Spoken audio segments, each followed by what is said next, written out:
নমস্কার বন্ধুরা, সহজ পাঠ A to Z ইউটিউব চ্যানেলের পক্ষ থেকে তোমাদের সকলকে স্বাগত জানাই।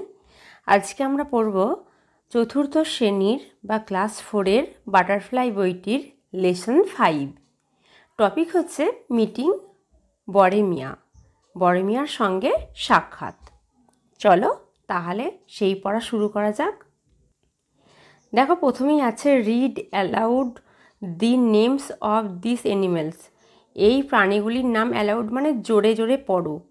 নাও write the names in the proper columns. সঠিক ঘরে এই নামগুলো লেখো। Cow, lion, deer, goat. দেখো, ডোমেস্টিক অ্যানিম্যাল মানে গৃহপালিত পশু, আর ওয়াইল্ড অ্যানিম্যাল মানে হচ্ছে বন্য পশু।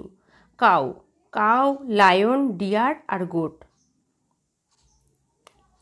দেখো এখানে কাউ হচ্ছে তোমার ডোমেস্টিক অ্যানিম্যাল, তাহলে কাউটা প্রথমে হচ্ছে ডোমেস্টিক অ্যানিম্যালের মধ্যে বসবে।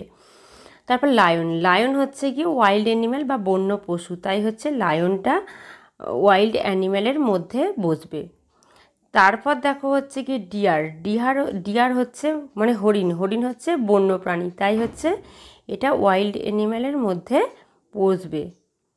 তারপর হচ্ছে গোট বা ছাগল, এটা যেহেতু ডোমেস্টিক অ্যানিম্যাল বা গৃহপালিত পশু, তাই হচ্ছে এটা ডোমেস্টিক অ্যানিম্যালের মধ্যে গোটটা বসবে।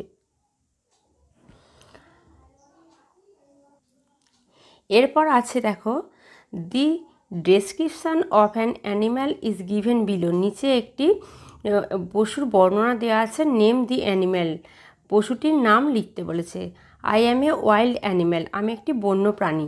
I have a stripes on my body, আমার গায়ে ডোরাকাটা দাগ আছে। আই রোর, আমি গর্জন করি। The Sundarbans is one of my favourite living areas, আমার প্রিয় বসবাসের জায়গা হচ্ছে সুন্দরবন। হু অ্যাম আই, কে আমি? এটা হবে টাইগার। বাঘ সুন্দরবনে বাস করে, বাঘের গায়ে ডোরাকাটা দাগ আছে, বাঘের ডাককে রোর বলে, আর বাঘ হচ্ছে বন্য প্রাণী, তাই এখানে হবে আই অ্যাম এ টাইগার। এর পরের পৃষ্ঠায় দেখো আছে লেটস রিড, চলো পড়ি। টু ব্রাদার্স, দুটি ভাই সুবল অ্যান্ড মাদল, সুবল এবং Madal lived in a village in the Sundarbans, সুন্দরবনের একটি গ্রামে বাস করে। The Sundarbans is the extreme south of Bengal, extreme মানে সর্বদক্ষিণে, বাংলার সর্বদক্ষিণে সুন্দরবন অবস্থিত।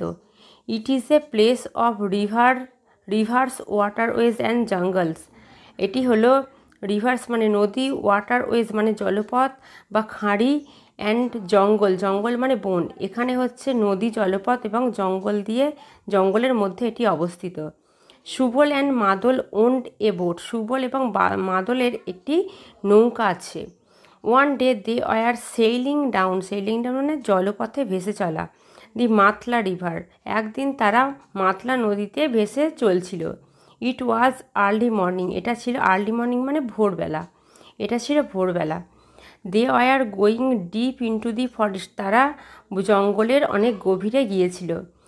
দে were out to collect dry branches for fuel, তারা ড্রাই ব্রাঞ্চেস মানে শুকনো কাঠ, কালেক্ট মানে সংগ্রহ করতে বেরিয়েছিল।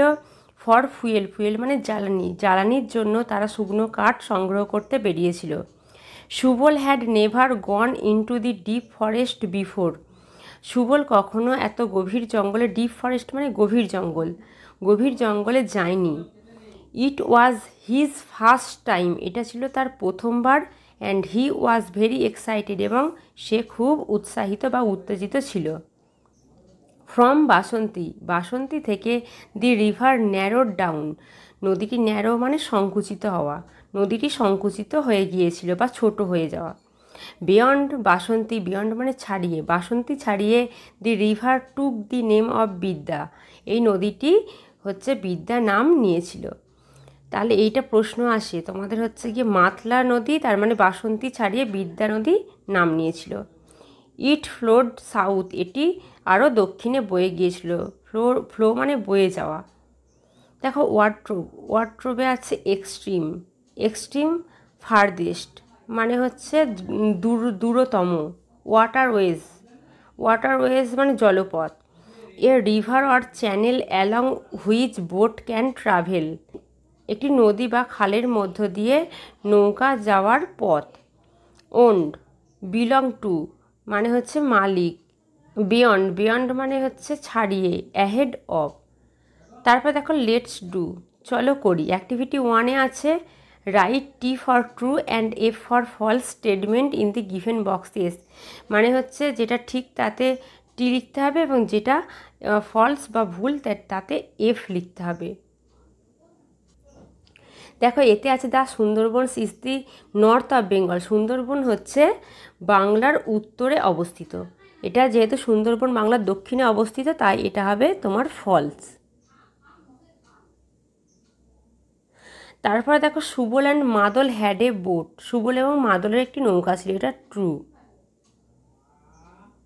তারপরে দেখো সিয়েতে আছে it was Subal's first journey into the deep forest, deep এটা ছিল সুবলের প্রথম জঙ্গলে যাওয়া, এটা ট্রু হবে।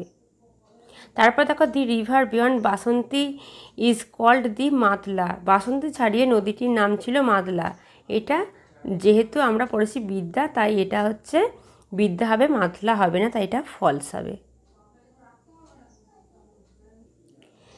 এরপর দেখা আছে activity 2, it was his first time and he was very excited, এটা ছিল তার প্রথমবার তাই সে খুব উৎসাহিত ছিল।